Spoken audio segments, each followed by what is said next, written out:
경상도 어느 고을 살구꽃이 막 지기 시작하던 봄밤의 일입니다. 같은 날 같은 집에서 두 아이가 태어났습니다. 하나는 안채에서 하나는 별채에서.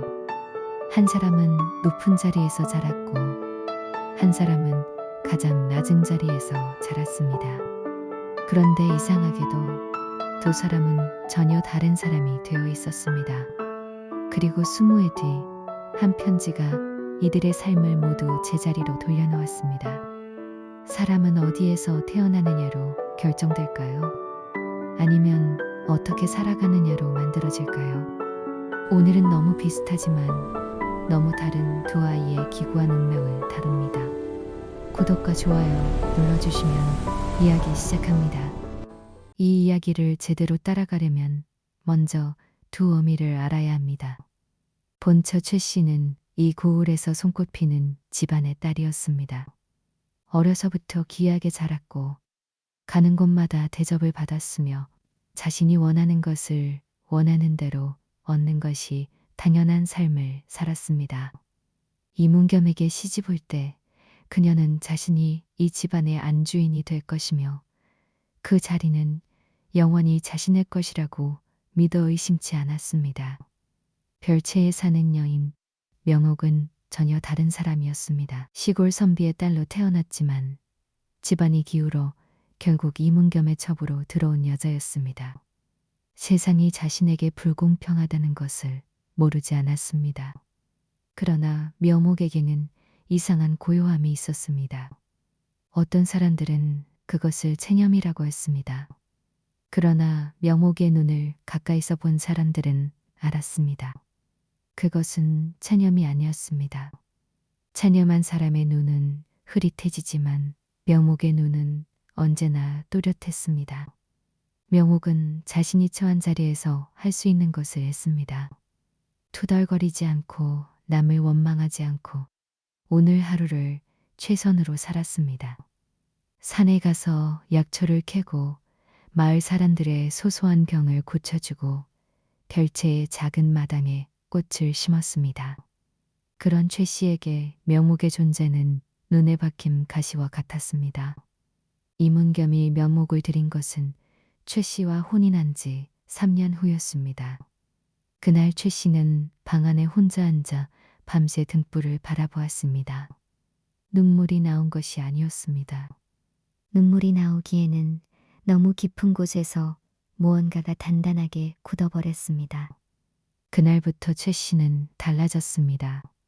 더 날카로워지고 더 냉정해지고 더 계산적이 되었습니다. 집안의 하인들은 최 씨의 눈밖에 나는 것을 두려워했고 이문겸도 집안일에 있어서는 최 씨의 뜻을 거스르지 않았습니다. 이런 최 씨의 품에서 자라는 아이는 어떤 아이가 될까요? 반면 명옥의 품에서 자라는 아이는 어떤 아이가 될까요? 최 씨와 명옥은 자신의 아이에게 세상을 가르칠 것입니다. 자신들이 아는 방식으로. 안치에서 태어난 아이의 이름은 성무였습니다. 이문겸의 적자. 본처 소생의 큰아들. 집안의 기대가 한 몸에 쏟아지는 자리였습니다.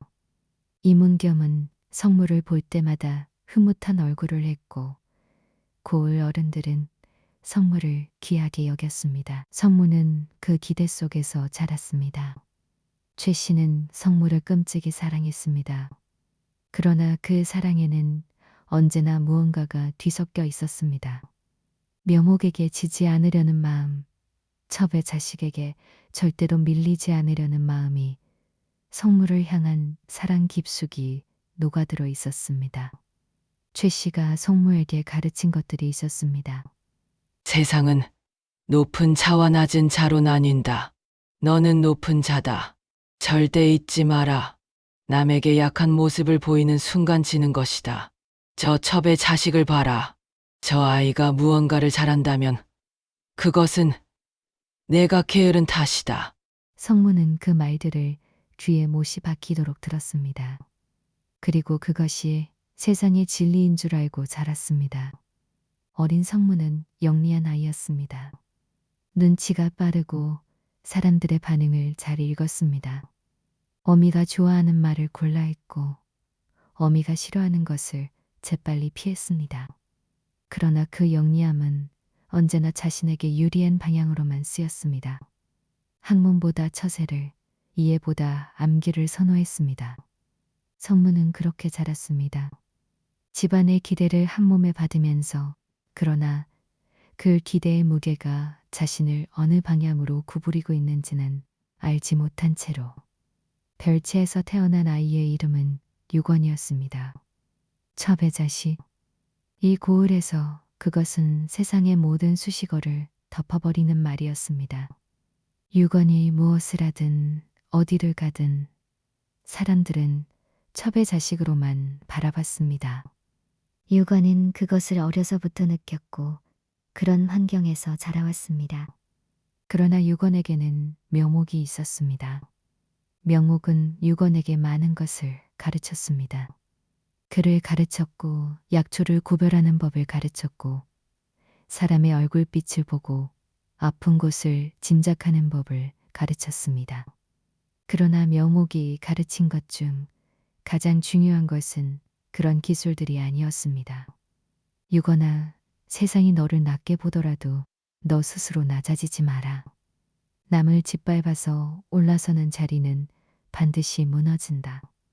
모르는 것은 부끄러운 게 아니야. 배우려 하지 않는 것이 부끄러운 거다. 사람을 볼 때 그가 무엇을 가졌는지 보지 말고 무엇을 하려 하는지를 봐라. 유건은 그 말들의 뜻을 어릴 때는 완전히 이해하지 못했습니다. 그러나 그 말들은 씨앗처럼 유건의 안에 심겨졌고 세월이 갈수록 자랐습니다. 유건은 이상한 아이였습니다.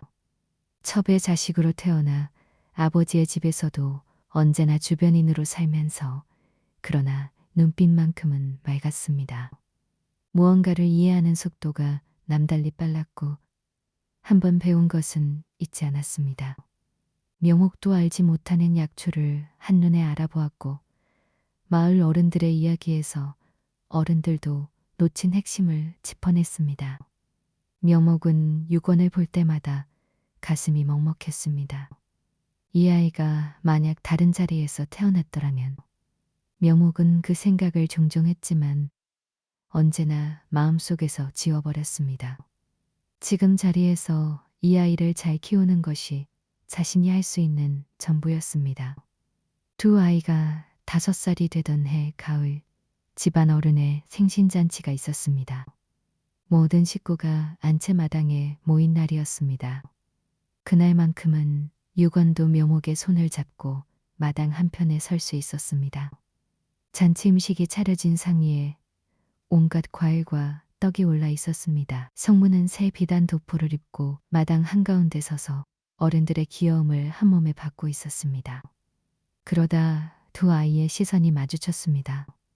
유건은 그냥 바라보았습니다. 5살 아이가 할 수 있는 가장 천진한 눈빛으로. 그런데 성모는 그 눈빛이 불편했습니다. 무엇이 불편한지 5살의 성모가 말로 설명할 수는 없었습니다. 그저 불편했습니다. 어미가 귀에 못이 박히도록 가르쳐준 말들이 이미 몸에 배어 있었으니까요. 성모는 탐스러운 배를 집어들어 베어 물고는 고개를 돌렸습니다. 유건은 한참 성모를 바라보다가 이내 묘목의 손을 꼭 잡았습니다. 그날 두 아이는 아무 말도 나누지 않았습니다. 그러나 그 짧은 눈빛의 교환 속에 이미 앞으로의 긴 시간이 담겨 있었습니다. 최 씨는 유건이 안채 근처에 오는 것을 허락하지 않았습니다. 성모에게도 유건과 가까이 하지 말라고 귀에 못이 박히도록 일렀습니다. 두 아이는 같은 집에 살면서도 서로 다른 세계에 있었습니다. 성모의 세계는 넓고 화려했습니다. 좋은 음식, 좋은 옷, 어른들의 관심과 기대. 그러나 그 세계에는 이상하게도 따뜻함이 없었습니다. 최 씨의 사랑은 뜨거웠지만 어딘가 단단하고 차가운 것이 섞여 있었고 그 사랑 속에서 성모는 언제나 긴장해 있었습니다. 유건의 세계는 좁고 초라했습니다. 별채의 작은 방, 명옥과 나눠 먹는 소박한 밥상, 마을 사람들의 차가운 시선.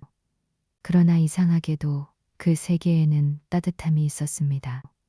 명옥의 손길은 늘 따뜻했고, 명옥의 목소리가 부드러웠고, 명옥이 가르쳐주는 것들이 그 무엇보다 따뜻했습니다. 두 아이는 그 서로 다른 세계에서 조금씩 다른 사람이 되어갔습니다. 두 아이가 10살이 되던 해 이문겸은 성무를 고을의 서원에 보냈습니다. 당연한 수순이었습니다. 적자로서 학문을 닫고 과거를 준비해야 했으니까요. 같은 해 명옥이 이문겸에게 무릎을 꿇었습니다. 유건이도 서원에 보내주십시오.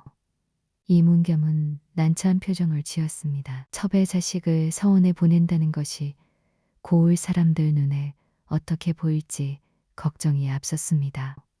최 씨는 당연히 반대했습니다. 그러나 명옥은 물러서지 않았습니다. 이 아이가 얼마나 총명한지 한 번만 보아주십시오. 그저 배울 기회만 주십시오. 이문겸이 마지못해 허락한 대행은 유건이 실제로 남다르다는 소문이 이미 고을에 퍼져 있었던 탓도 있었습니다. 어린 나이에 명옥도 알지 못하는 약초를 한눈에 알아보고 마을 어른들도 놓치는 핵심을 짚어낸다는 이야기가 여기저기서 들려왔습니다. 결국 유건도 서원에 들어갔습니다. 서원의 훈장은 권필이었습니다. 젊은 시절 한양에서 벼슬을 했다가 고향으로 내려와 아이들을 가르치는 삶을 선택한 사람이었습니다. 나이 50이 넘었지만 눈빛은 젊었고 학문에 있어서만큼은 양반이고 상민이고 가리지 않았습니다. 권필은 유건을 첫날부터 알아보았습니다. 질문하는 방식이 달랐습니다. 다른 아이들이 답을 구할 때 유건은 왜 그것이 답인지를 물었습니다. 다른 아이들이 외울 때 유건은 이해하려 했습니다. 그리고 한번 이해한 것은 응용했습니다. 권필은 속으로 생각했습니다. 이런 아이는 10년에 한 번 만날까 말까 한다. 성무는 영리한 아이였습니다. 그러나 그 영리함이 학문을 향해 있지 않았습니다. 사람들의 반응을 읽고 자신에게 유리하게 움직이는 능력이 뛰어났지만 깊이 파고드는 것을 싫어했습니다. 성무는 유건이 훈장에게 칭찬받는 것을 보았습니다. 처음에는 대수롭지 않게 여겼습니다.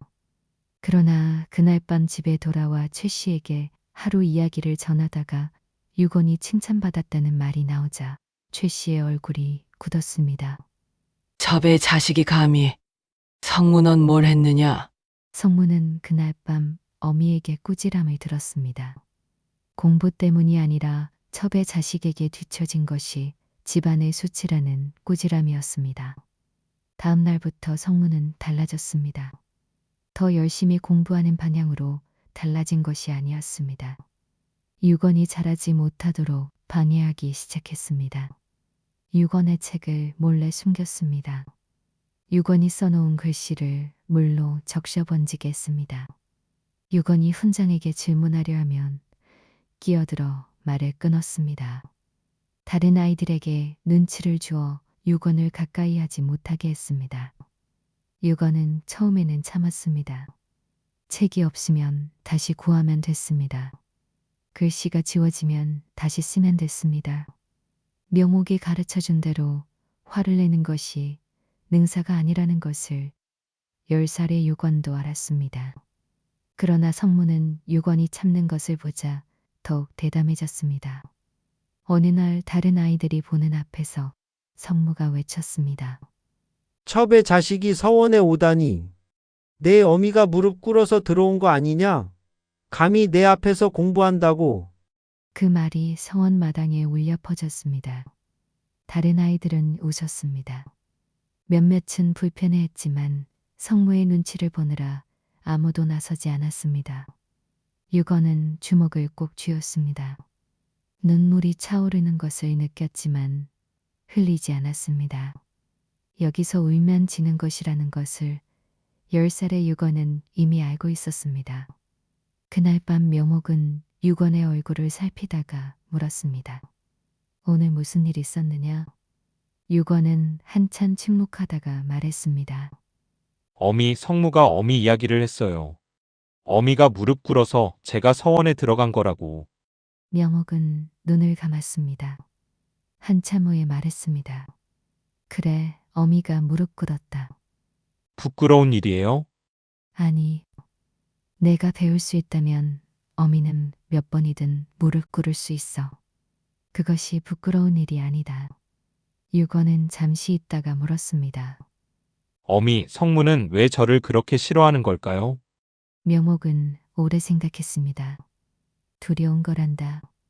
자신이 가진 자리가 당연한 것이 아닐 수도 있다는 것을 어딘가에서 느끼고 있는 거야. 그게 두려워서 더 세게 구는 거다. 유건은 그 말을 오래 새겼습니다. 두려움이 사람을 사납게 만든다. 어린 유건은 그것을 그날 밤 처음으로 이해했습니다. 그러나 그 두려움이 어디서 왔는지는 그때의 유건도 명옥도 아직 알지 못했습니다. 두 아이가 15살이 되던 해 이문겸이 세상을 떴습니다. 그들이 살던 마을은 홍역의 바람이 불었습니다. 이문겸 역시 홍역에 전염돼 시름시름 앓다가 여름을 넘기지 못했습니다. 죽기 전날 밤 이문겸은 명목을 불렀습니다. 최씨 몰래 아무도 모르게 깊은 밤에. 미안하오. 그것이 이문겸이 처음으로 한 말이었습니다. 명옥은 아무 말도 하지 않았습니다. 유건이를 잘 부탁하오. 나는 그 아이에게 해준 것이 없소. 아비로서 부끄럽소. 명옥은 이문겸의 손을 잡았습니다. 걱정하지 마세요. 유건이는 제가 지킵니다. 이문겸은 이튿날 눈을 감았습니다. 이문겸이 죽자 집안의 모든 권력은 최 씨와 성모에게로 넘어갔습니다. 최 씨는 기다렸다는 듯 명옥과 유건에 대한 핍박을 노골적으로 드러내기 시작했습니다. 양식을 줄이고 별채를 더 작은 곳으로 옮기라 명했습니다. 그리고 서원에 사람을 보내 유건이 더 이상 오지 않아도 된다는 말을 전하게 했습니다. 그러나 다음 날 아침 권필 혼자이 직접 이문겸 댁 문을 두드렸습니다. 유건은 내 제자다. 내 제자를 내가 부르는 것을 누가 막겠소? 고을에서 권필의 명망은 높았습니다. 최 씨도 어쩌지 못했습니다. 유건은 계속 서원에 다녔습니다. 이문겸이 세상을 떠난 뒤 집안의 공기는 빠르게 바뀌었습니다. 그 전에도 차가운 기운은 있었지만 이제는 그것을 막아줄 사람이 없었습니다. 모든 것이 노골적으로 바뀌었습니다. 별채의 밥상은 더 작아졌습니다. 쌀은 거칠어졌고 반찬은 점점 사라졌습니다. 어느 날은 아예 아무것도 올라오지 않는 날도 있었습니다. 명옥은 아무 말도 하지 않았습니다. 그저 산에 올라가 더 오래 머물렀습니다. 거처도 바뀌었습니다. 비가 새는 방으로 옮기라는 말이 아무렇지 않게 내려왔습니다. 명옥은 그날 밤 말없이 짐을 쌌습니다. 유건은 아무것도 묻지 않았습니다. 서원에서도 변화가 있었습니다. 이전에는 보이지 않던 시선들이 이제는 노골적으로 따라붙었습니다. 아이들은 유건을 피했습니다. 그리고 성무는 더 이상 숨기지 않았습니다. 이제는 아무도 없지? 성무의 말은 짧았지만 그 안에 담긴 뜻은 분명했습니다. 그날 이후 유건의 자리는 점점 좁아졌습니다. 책이 사라지는 일은 더 잦아졌고 누군가가 일부러 밀쳐 넘어뜨리는 일도 생겼습니다. 그러나 유건은 여전히 아무 말도 하지 않았습니다. 어느 날 비가 오던 날이었습니다. 서원에서 돌아오는 길, 유건은 지늘게 미끄러졌습니다. 옷이 더러워졌습니다. 뒤에서 웃음소리가 들렸습니다. 유건은 잠시 멈췄습니다. 그리고 조용히 일어났습니다. 흙을 털고 다시 걸었습니다. 그날 밤 명옥은 유건의 옷을 말없이 빨았습니다. 손이 거칠어질 정도로 오래 문질렀습니다. 아프냐? 명옥이 물었습니다. 유건은 고개를 저었습니다. 괜찮습니다. 잠시 침묵이 흘렀습니다. 그리고 유건이 덧붙였습니다. 어머니, 왜 그러느냐? 저는 계속 배우겠습니다. 왜냐하면 유건이 말했습니다. 이건 빼앗길 수 있는 게 아니니까요. 명옥은 아무 말도 하지 않았습니다. 그러나 그날 밤 등불이 꺼진 뒤에도 한참 동안 잠들지 못했습니다. 그녀는 알고 있었습니다. 세상이 이 아이에게 무엇을 하고 있는지를. 그리고 그럼에도 불구하고 이 아이가 무엇을 선택하고 있는지를. 세월이 흘러 두 사람은 18이 되었습니다. 성무는 이문겸이 죽은 후 집안의 기둥이 되어야 했습니다. 최 씨는 성무에게 과거 시험을 준비시켰습니다. 성무는 공부했습니다. 그러나 그의 공부 방식은 언제나 그랬듯 암기 위주였습니다. 이해보다 외우는 것이 빠르고 편했습니다. 최 씨는 따로 준비를 더 했습니다. 시험관 주변 사람들에게 손을 쓰는 것도 마다하지 않았습니다. 적자로서 이 정도 준비는 당연한 것이라고 최 씨는 생각했습니다. 유건은 달랐습니다. 권필 훈장의 가르침 아래 학문이 빠르게 깊어졌습니다. 경전을 읽으면 그 안에 담긴 뜻을 꿰뚫었고 글을 쓰면 군더더기 없이 핵심을 담아냈습니다. 그러나 유건의 집안 사정은 여전히 어려웠습니다. 명옥은 여전히 약초를 팔아 생계를 이었고 유건도 서원이를 도우며 스스로 학비를 마련했습니다. 어느 날 밤 유건이 명옥에게 말했습니다. 어머니, 나 과거 볼 거예요. 명옥은 잠시 유건을 바라보았습니다. 그리고 말했습니다. 그래, 봐라. 두렵지 않아요. 뭐가? 첩의 자식이라서 아무리 잘해도 안 된다는 말 고을에 많잖아요. 명옥은 말했습니다. 유건아, 해보지도 않고 포기하는 것과 해보고 안 되는 것은 달라. 어미는 네가 해보지도 않고 포기하는 것이 더 두렵다. 유건은 고개를 끄덕였습니다. 과거 시험이 열린 날 두 사람은 나란히 앉아 있었습니다. 관아마당에 설치된 시험장에서 유건과 성무는 나란히 붓을 들었습니다. 성무는 유건을 힐끗 보며 익숙한 비웃음의 눈빛을 보냈습니다. 유건은 눈을 감고 숨을 한번 고른 다음 종이를 펼쳤습니다. 명옥의 얼굴이 떠올랐습니다. 새벽마다 일어나 두 손 모아 하늘에 빌던 모습이. 권필훈장과 밤새 불을 밝히고 함께 글을 읽던 기억이. 유건은 붓을 들었습니다. 결과가 나왔습니다. 장원 유건. 성무는 산든이었습니다. 고을이 술렁였습니다. 적자가 아닌 첩의 자식이 장원을 했다는 것이 사람들에게는 놀라운 일이었습니다. 성무는 그 결과를 믿지 않았습니다. 온갖 수단까지 동원했는데 그것도 첩의 자식에게 졌다는 것을. 집에 돌아오자 최 씨의 얼굴은 돌처럼 굳어 있었습니다. 유건은 그날 밤 명옥에게 돌아와 말했습니다. 어머니, 됐어요. 명옥은 유건을 품에 안고 오래 울었습니다. 기쁨인지 안도인지 알 수 없는 눈물이었지만 오래오래 흘렀습니다. 잠원급제 이후 유건은 관직에 나갔습니다.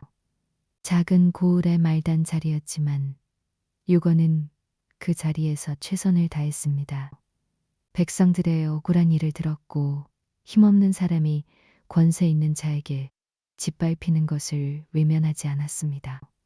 그 과정에서 유건은 세상의 더 깊은 면을 보게 되었습니다. 고을 안에서 벌어지는 세금 비리, 양반들의 횡포, 억울하게 죄를 뒤집어 쓴 백성들. 그런 것들이 하나씩 눈앞에 펼쳐졌습니다. 유건은 그것들을 지나치지 않았습니다. 명옥이 가르쳐준 대로였습니다. 울고 있는 것을 지나치지 마라. 그 무렵 성무는 달랐습니다.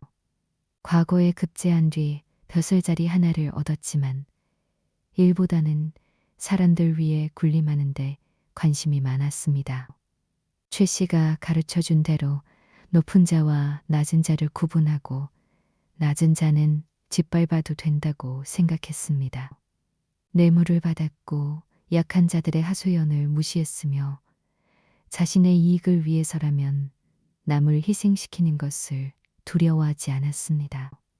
두 사람은 같은 시대에 같은 고을 안에서 완전히 다른 방향을 향해 살고 있었습니다.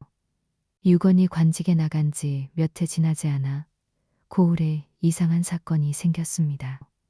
마을 외곽에 가난한 농부 한 명이 곡식 창고를 털었다는 혐의로 잡혀왔습니다.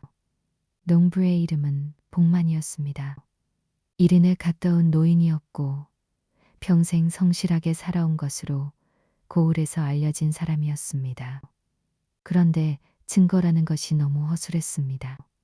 복만의 집 근처에서 곡식 자루가 발견되었다는 것이 전부였고 복만은 처음부터 끝까지 자신이 하지 않았다고 했습니다. 유건은 이 사건을 맡았습니다. 유건이 파고들자 이상한 것들이 보이기 시작했습니다. 곡식 창고의 자물쇠는 외부에서 부순 흔적이 없었습니다. 복만의 집 근처에서 발견된 곡식 자루는 창고 주인 양반의 이름이 적힌 자루였는데 그 자루가 복만의 집 앞에 놓인 것을 처음 발견한 사람이 하필이면 그 양반의 하인이었습니다. 그리고 복만의 땅이 탐스러웠습니다. 물이 잘 들어오는 기름진 땅이었고 그 양반이 오래전부터 그 땅을 눈독 들이고 있다는 이야기가 마을에 떠돌았습니다. 유건은 사람들을 불러 하나씩 물었습니다. 창고 주간을 살폈습니다. 하인들을 따로 불러 이야기를 들었습니다.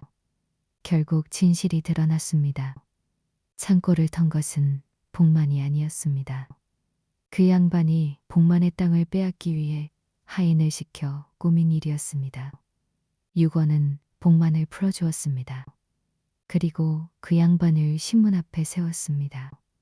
양반은 길길이 날뛰었습니다. 감히 첩의 자식이 나에게 내가 뭐라고. 유건은 흔들리지 않았습니다. 제가 첩의 자식인 것은 맞습니다. 그러나 지금 이 자리에서 제가 묻는 것은 어르신의 출신이 아니라 어르신이 한 일입니다. 그날 이후 유건의 이름이 고을에 퍼지기 시작했습니다. 억울한 사람이 있으면 유건을 찾아가라. 그 사람은 외면하지 않는다. 그 즈음 성무의 이름도 고을에 퍼져 있었습니다. 그러나 다른 이유로요. 성무가 맡은 구역에서 이상한 일들이 계속 벌어졌습니다. 세금이 잠부보다 더 거쳤는데 그 차액이 어디로 갔는지 알 수 없었습니다. 억울하다고 찾아온 백성들이 문전박대를 당하거나 오히려 죄를 뒤집어 쓰고 돌아가는 일이 있었습니다. 사람들은 수군거렸지만 아무도 나서지 않았습니다. 성무의 뒤에는 최 씨의 집안이 있었고 최 씨의 집안은 고을에서 무시할 수 없는 힘을 가지고 있었습니다. 그러던 어느 날 성무의 구역에서 한 여인이 유건을 찾아왔습니다. 여인의 이름은 순이었습니다. 남편이 억울하게 죄를 뒤집어 쓰고 잡혀 있다고 했습니다. 남편은 성무에게 뇌물을 바치지 않았다는 이유로 없는 죄가 만들어졌다고 했습니다. 유건은 순이의 이야기를 들었습니다. 어디 가서도 이야기를 못하고 찾아가도 다 쫓겨났어요. 유건 어른이 마지막이에요. 유건은 잠시 눈을 감았습니다. 성모, 그 이름이 가슴 어딘가를 건드렸습니다. 서원에서 책을 찢던 손, 마당에서 외치던 목소리, 그 오랜 것들이 스쳐갔습니다. 그러나 유건은 그것을 밀어냈습니다. 지금 이 여인이 유건을 찾아온 것은 그 오래된 일 때문이 아니었습니다. 지금 이 여인의 남편이 억울하게 갇혀있기 때문이었습니다. 장부를 가져올 수 있어. 예? 세금 장부요. 그것을 가져올 수 있으면 가져오시오. 유건이 성무의 구역 세금장부를 들여다보기 시작하면서 고을이 술렁였습니다. 성무는 처음에는 코웃음을 쳤습니다. 첩의 자식이 감히 내 구역에 손을 대겠다고? 그러나 유건이 찾아낸 것들은 무시할 수 없는 것들이었습니다. 장부와 실제 거친 세금의 차이, 억울하게 죄를 뒤집어 쓴 사람들의 증언, 뇌물을 요구받았다는 백성들의 진술. 성문은 이것을 막아야 했습니다. 수단과 방법을 가리지 않았습니다. 유건에게 협박이 들어왔습니다. 네가 이 일을 계속하면 네 어미가 위험해질 것이라는 말이 전해졌습니다. 유건의 관직을 흔들려는 시도가 있었습니다. 고을 어른들 중 성모와 연결된 사람들이 유건을 찾아와 이쯤에서 그만두는 것이 좋지 않겠냐고 했습니다. 하지만 유건은 흔들리지 않았습니다. 묘목에게 사람을 보내 단단히 지키게 했습니다. 권필 훈장을 찾아가 상언을 알렸습니다. 그리고 계속 파고들었습니다. 성모와 유건이 마침내 공개적으로 맞붙게 된 것은 고을 원님 앞에서였습니다. 원님은 두 사람의 이야기를 모두 들어야 했습니다. 성모는 유건이 자신의 구역에 월권으로 개입했다고 주장했습니다. 유건은 장부를 펼쳤습니다. 숫자들이 말했습니다. 숫자는 거짓말을 하지 않습니다. 거기에 더해 억울하게 잡혀있던 사람들의 증언이 하나씩 이어졌습니다. 뇌물을 요구받았다는 진술들이 더해졌습니다. 성모는 처음에는 버텼습니다. 그러나 증거들이 쌓여갈수록 칼말을 잃어갔습니다. 원님은 성모의 지비를 정지시켰습니다. 그리고 조사가 시작되었습니다. 바로 그 조사가 한창이던 어느 날 아침, 뜻밖의 사람이 유건을 찾아왔습니다. 낯선 중년이었습니다. 수수한 차림이었지만 눈빛이 범상치 않았습니다. 유건 어른이 맞습니까? 그렇습니다. 누구시오? 저는 복미 할멈의 딸이라 합니다. 어머니가 세상을 떠나시기 전에 편지를 맡겨두셨는데 10년이 지나면 이문겸 댁 아이들에게 전하라 하셨습니다. 어디에 전해야 할지 몰라 오래 망설이다가 유건 어른을 찾아왔습니다.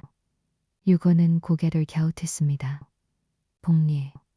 그 이름이 어디서 들린 것 같기도 했지만 정확히 누구인지는 기억나지 않았습니다.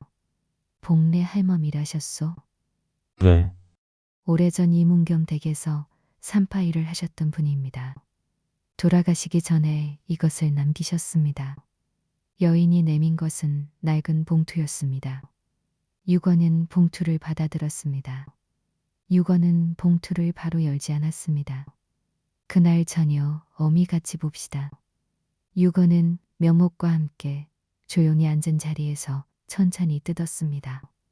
편지는 떨리는 손으로 쓰인 것이 역력했습니다. 글씨가 고르지 않았고 군데군데 번진 자국이 있었습니다. 유건은 읽기 시작했습니다. 나는 이 죄를 지고 죽습니다. 이문겸 댁에서 두 아이가 같은 밤 태어나던 날, 두 아이가 뒤바뀌었습니다. 결코 일부러 바꾸려 한 것이 아니었습니다. 등잔불 하나에 눈이 침침하고 정신이 없어서 잘못한 것입니다. 말하려 한 참에는 이미 본처 마님의 아이가 명옥 씨 품으로 갔고 명옥 씨의 아이가 본처 마님 품으로 갔습니다. 차마 무서워서 말을 꺼내지 못했습니다. 바뀐 것을 알며 혹여나 우리 딸아이에게도 피해가 갈까 두려웠습니다. 이 죄를 어찌 갚겠습니까? 가슴에 묻고 가는 것이 큰 죄인 줄 알면서도 말하지 못했습니다. 지금이라도 이렇게 말씀드립니다. 모든 것들이 제자리를 찾아가길 바랍니다. 복례올리. 유건은 편지를 다 읽고 나서 한참 동안 움직이지 않았습니다. 명옥이 유건의 얼굴을 바라보았습니다. 무슨 내용이냐? 유건은 편지를 명옥에게 건넸습니다. 명옥이 읽기 시작했습니다. 읽는 동안 손이 조금씩 떨렸습니다. 다 읽고 나서 고개를 들었습니다. 두 사람은 한참 말이 없었습니다. 그러다 유건이 천천히 입을 열었습니다. 어미. 송. 저는 이문겸 어른의 적자였네요. 그 말이 방 안에 떨어졌습니다. 그리고 오래 울렸습니다. 명옥은 눈을 감았습니다. 무언가가 가슴을 짓누르는 것 같았습니다.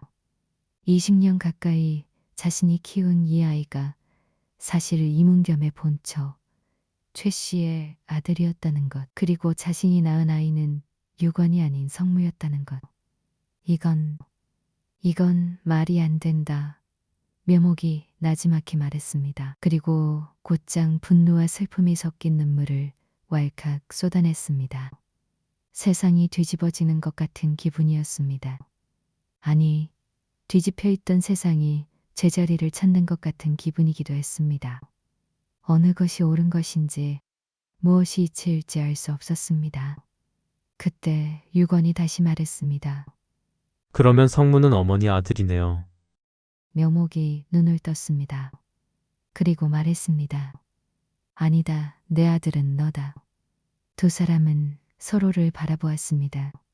그 침묵 속에서 수많은 것들이 지나갔습니다.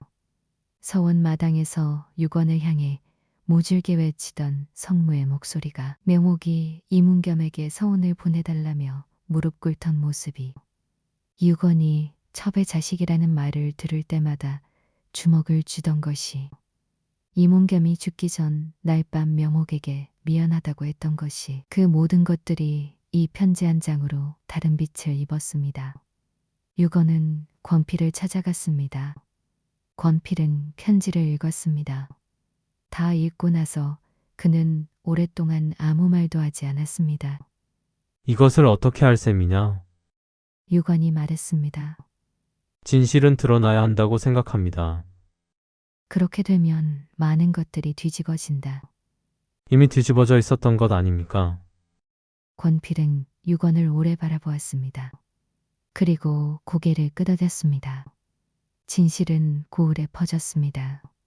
처음에는 소문으로, 그 다음에는 공론으로. 복례의 딸이 증언했고 고을 어른들이 두 아이의 어린 시절을 돌이켜 보았습니다. 유건의 이마선이 최 씨의 집안 특유의 것이라는 것을 아는 사람들이 지적했습니다. 반면 선무에게는 묘목의 외가 사람들과 닮은 구석이 있다는 것도 드러났습니다. 두 아이가 나란히 서면 닮은 것도 같고 닮지 않은 것도 같다고만 생각해왔는데 이제는 왜 그랬는지가 설명되었습니다. 그리고 한 가지가 더 있었습니다. 유건이 어려서부터 보여온 것들, 처음 보는 약초를 한눈에 알아보는 것, 사람의 얼굴빛으로 아픈 곳을 짐작하는 것, 자연을 읽는 섬세한 감각, 이것들이 묘목의 집안 내력이라는 것을 아는 사람들이 있었습니다. 묘목의 아버지도 그런 사람이었다고 했습니다. 아이러니했습니다. 유건이 가진 것 중 가장 남다른 것들이 사실 묘목에게서 온 것이었습니다.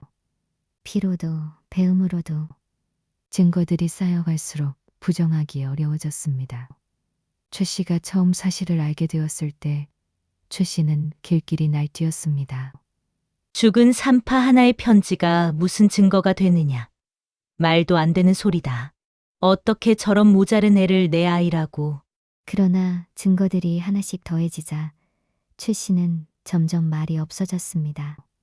그리고 어느 순간부터 최 씨는 방에서 나오지 않았습니다. 자신이 20년 가까이 키운 아이가 사실 자신의 아이가 아니었다는 것. 그리고 그토록 핍박하고 멸시했던 첩의 자식이 사실 자신이 낳은 아이였다는 것.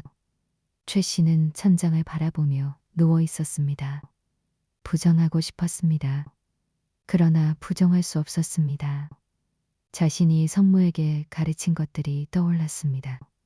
높은 자와 낮은 자를 나누고 낮은 자를 짓밟아도 된다고 가르친 것들이, 그 가르침을 받고 자란 아이가 자신이 낳은 아이가 아니었다는 것도 아팠지만 자신이 낳은 아이는 그 반대로 살아왔다는 것이 더 이상하게 가슴을 짓눌렀습니다.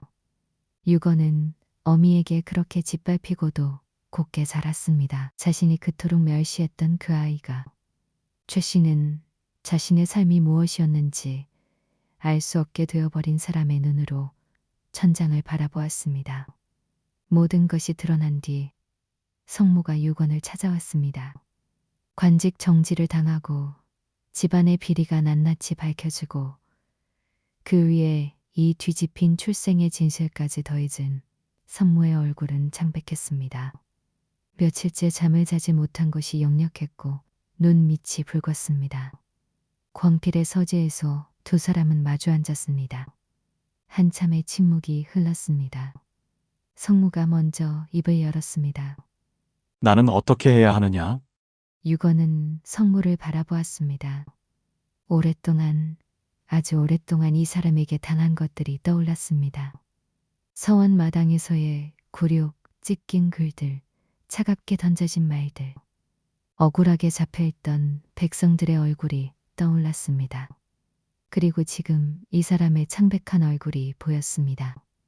유건은 조용히 말했습니다. 성모야, 처음으로 이름을 불렀습니다. 어린 시절부터 단 한 번도 이름을 부른 적이 없었습니다. 너는 나쁜 사람이냐? 성모는 대답하지 못했습니다. 나는 모르겠어. 하지만 네가 한 악한 행동들은 잘 알고 있어. 이제는 다르게 살아. 백성들에게 한 것들은 네가 갚아야 해. 그건 변하지 않아. 성모는 고개를 숙였습니다. 그런데 한 가지만은 말할게. 지금부터가 진짜일 거야. 이전까지 네가 한 것들은 배운 대로 한 것이었지만 이제부터는 알고 하는 것이 되는 거야. 그러니 앞으로 무엇을 하느냐가 진짜 내 사람됨을 보여줄 것이니 꼭 기억해. 성모는 한참 있다가 고개를 들었습니다. 눈이 붉었습니다. 명옥 어른은 나를 어떻게 생각하시더냐? 유건은 잠시 생각했습니다. 직접 여쭤봐라. 성모가 묘목을 찾아간 것은 그날 저녁이었습니다. 묘목은 별채마당에 앉아 있었습니다. 오래 앉아 있었는지 등이 조금 구부정했습니다. 성모는 묘목 앞에 서서 한참 말을 잇지 못했습니다. 묘목이 먼저 말했습니다. 앉아라. 성모는 묘목 앞에 앉았습니다. 어르신, 저는 알고 있다. 묘목이 말했습니다. 성모는 눈물을 참았지만 결국 눈 밖으로 흘렀습니다. 묘목은 한참 성모를 바라보다가 말했습니다. 내가 잘못 살았다. 그것은 사실이다. 그러나 그것이 전부 내 탓이라고 하기도 어렵다. 내가 잘못 배웠으니까. 어르신이 저를 나는 너를 원망하지 않는다. 그 말에 성모의 어깨가 무너졌습니다. 묘목은 그 모습을 바라보다가 조용히 말했습니다. 지금부터 어떻게 사느냐가 내 인생이다.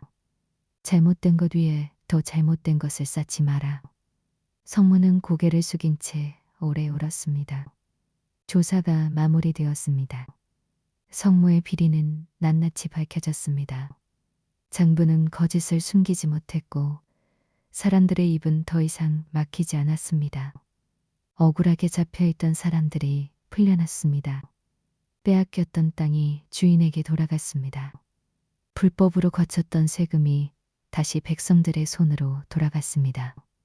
고을은 한동안 소란스러웠습니다.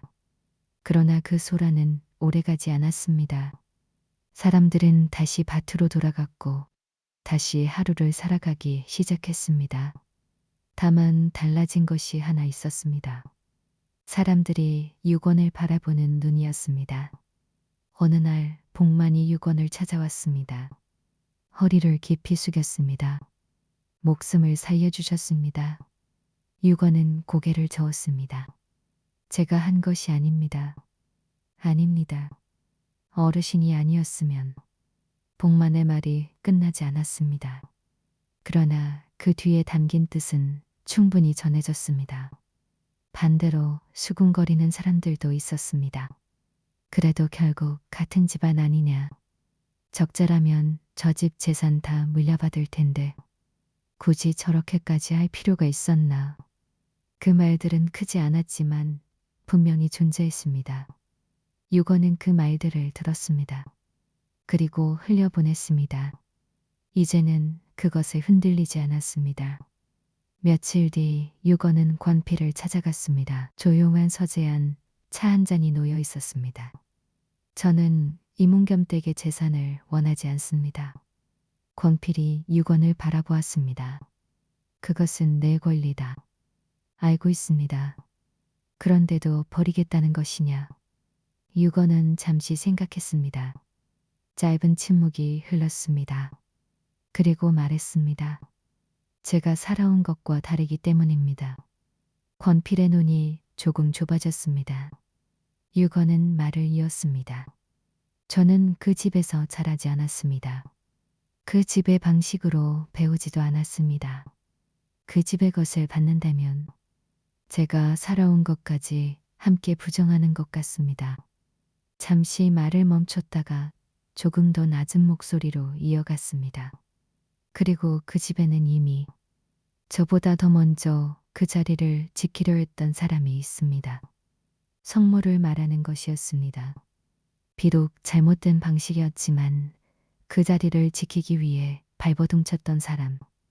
유건은 그것까지 부정하고 싶지는 않았습니다. 그러면 원하는 것은 무엇이냐? 권필이 물었습니다. 유건은 잠시 생각했습니다. 그리고 말했습니다. 명옥 어머니가 살 곳을 지켜주십시오. 그것이면 충분합니다. 그 말은 담담했지만 그 안에는 긴 시간이 담겨 있었습니다. 비를 맞으며 함께 걸었던 날들, 작은 밥상을 마주 앉았던 저녁들, 아무도 보지 않는 곳에서 나눴던 말들, 그 모든 것이 그 한 문장 안에 담겨 있었습니다. 권필은 한동안 아무 말도 하지 않았습니다. 그리고 천천히 고개를 끄덕였습니다. 그렇게 하겠다. 그날 이후 유건은 변하지 않았습니다. 여전히 사람들의 이야기를 들었고 여전히 억울한 일을 지나치지 않았습니다. 누군가는 물었습니다. 이제는 굳이 그렇게까지 할 필요가 있습니까? 유건은 잠시 생각하다가 말했습니다. 이제라서 더 해야 합니다. 그는 알고 있었습니다. 진실이 밝혀졌다고 해서 세상이 저절로 바뀌지는 않는다는 것을. 정의는 한 번으로 끝나는 것이 아니라 계속해서 선택해야 하는 것이라는 것을. 유건은 그날 이후로도 여러 번 선택해야 했습니다. 그리고 그때마다 같은 기준을 떠올렸습니다. 지나칠 것인가 아니면 멈출 것인가. 그는 늘 멈추는 쪽을 선택했습니다. 성문은 고을을 떠났습니다. 아무도 자신을 모르는 곳으로. 이름도 과거도 모두 내려놓은 채로. 처음에는 그저 도망이었습니다. 사람들의 시선에서, 자신이 저지른 일들에서, 그리고 자신에게서. 낯선 고을에 자리를 잡았을 때 그에게 남아있는 것은 많지 않았습니다. 낡은 옷 몇 벌과 책 몇 권. 그것이 전부였습니다. 성문은 작은 서당에 들어갔습니다. 아이들에게 글을 가르치는 일. 그것이 그가 할 수 있는 유일한 일이었습니다. 처음 며칠 동안 성문은 아이들의 눈을 제대로 보지 못했습니다. 그 눈빛이 불편했습니다. 맑고 거리낌 없는 눈. 어디서 본 적 있는 눈이었습니다. 서원 마당이 떠올랐습니다. 햇빛 아래 서 있던 한 아이. 자신을 똑바로 바라보던 눈.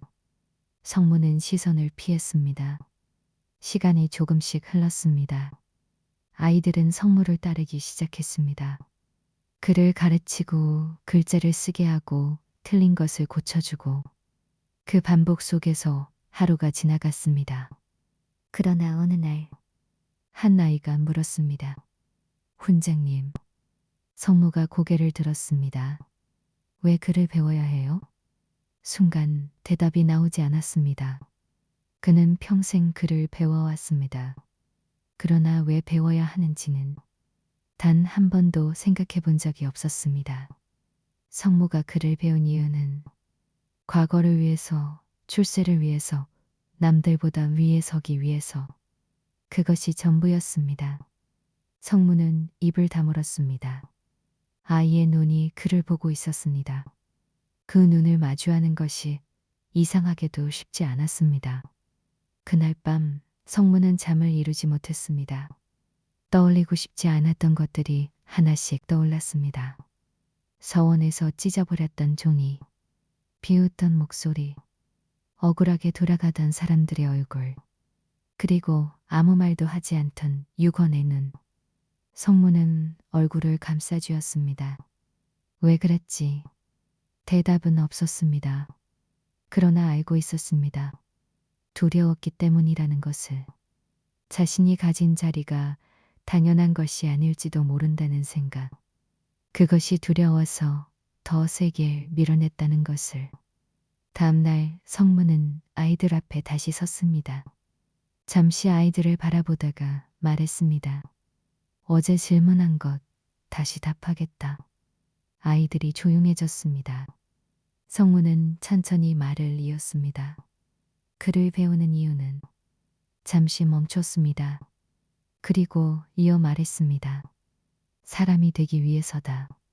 아이들이 이해하지 못한 얼굴로 서로를 보았습니다. 성문은 말을 이어갔습니다. 남보다 위에 서기 위해서 배우는 것이 아니다. 남을 짓밟기 위해서 배우는 것도 아니다. 잘못된 것을 바로잡을 수 있기 위해 배우는 거다. 그 말은 누군가에게 하는 말이 아니었습니다. 자신에게 하는 말이었습니다. 그날 이후 성문은 조금씩 달라지기 시작했습니다. 아이들에게 더 많은 것을 가르쳤습니다. 글자만이 아니라 사람을 대하는 법을. 울고 있는 아이를 보면 그냥 지나치지 말라고. 힘이 약한 친구를 밀어내지 말라고. 그리고 배운 것이 잘못됐다면 지금이라도 고치면 된다. 그 말을 할 때마다 성모의 목소리는 조금씩 낮아졌습니다. 어느 날 아이 하나가 넘어져 울었습니다. 다른 아이들이 웃었습니다. 그 순간 성모는 움직였습니다. 그리고 아이의 손을 잡아 일으켰습니다. 괜찮으냐? 그 짧은 말이 이상하게도 오래 남았습니다. 성문은 그 손의 감촉을 느끼며 문득 생각했습니다. 아마 그때 그날 서원에서 자신이 해야 했던 것도 이것이었을지도 모른다고. 성문은 하늘을 올려다보았습니다. 늦었습니다. 돌이킬 수 없는 것들도 많았습니다. 그러나 지금부터라도 다르게 살 수는 있었습니다. 그것이 자신이 할 수 있는 유일한 일이었습니다. 세월이 흘렀습니다. 명옥이 나이 들어 몸이 약해진 어느 봄날 두 사람은 함께 산에 올랐습니다. 명옥이 오래 다니던 그 산길. 유건이 어릴 때 명옥의 등에 업혀 다니던 그 길이었습니다. 산 중턱에서 명옥이 걸음을 멈추었습니다. 유건아, 여기다. 뭐가요? 여기서 어느 날 놀다가 집을 나간 너를 찾았어. 정확히 이 바위 틈새야. 유건은 그 바위를 바라보았습니다. 지금은 봄풀이 자라고 있었습니다. 그때 제가 얼마나 작았어요. 내 무릎만 치웠지. 그런데 눈빛이 이상하게 또렷했어. 울고 있었는데 눈빛은 나를 보고 있었단 말이야. 사실 그날 나는 그냥 널 안고 절벽에서 몸을 던질까 했다. 명옥이 유건의 어깨에 손을 얹었습니다. 어머니가 그러지 않았기 때문에 제가 있는 거잖아요. 나도 마찬가지다. 내가 없었으면 나도 없어. 그게 무슨 말이에요? 그날 너를 안고 산을 내려오면서 처음으로 내 일이 있었어. 그 전까지는 하루하루가 그냥 버티는 것이었는데 너를 아는 순간부터 살아야 할 이유가 생겼단 말이다. 유건은 어미의 손을 꼭 잡았습니다. 봄바람이 불었고 산이 조용히 숨을 쉬었습니다. 두 사람은 한참 그 자리에 있었습니다. 명옥이 세상을 떠난 것은 유건이 32 되던 해였습니다. 마지막 날 명옥은 유건의 손을 잡고 말했습니다. 유건아, 네, 어미. 나는 잘 살았다. 유건은 아무 말도 하지 못했습니다. 후회가 없어. 그날 너를 안고 온 곳, 그게 내 인생에서 가장 잘한 일이야. 명옥은 그렇게 눈을 감았습니다. 유건은 그 이후로도 오래 살았습니다. 사람들이 억울한 일을 당하면 외면하지 않았습니다. 힘없는 사람이 짓밟히는 것을 보면 지나치지 않았습니다. 아무도 가르쳐 주지 않는 아이가 있으면 손을 내밀었습니다. 사람들이 이유를 물었습니다. 유건은 이렇게 답했습니다. 어미가 가르쳐 줬습니다. 지나치지 않는 것이 곧 사는 것이라고. 봄비 내리던 그날 밤으로부터 수십 년이 흘렀습니다. 뒤바뀐 운명은 두 사람을 전혀 다른 사람으로 만들었습니다. 그러나 결국 세상은 보여주었습니다. 어떤 씨앗을 가졌느냐가 아니라 어떤 땅에서 자랐느냐가 사람을 만든다는 것을. 묘목은 유건에게 땅이 되어 주었습니다. 그리고 그것은 그날 밤 한산파 할멈의 실수에서 시작된 것이었습니다. 아무도 몰랐던 그 실수가 두 사람의 운명을 뒤바꾸었고 그 뒤바뀐 운명 속에서 한 사람은 어미를 잘못 만나 사납게 자랐으며 한 사람은 어미를 잘 만나 곧게 자랐습니다. 그리고 곧게 자란 사람이 결국 세상을 조금 더 올바른 쪽으로 기울였습니다.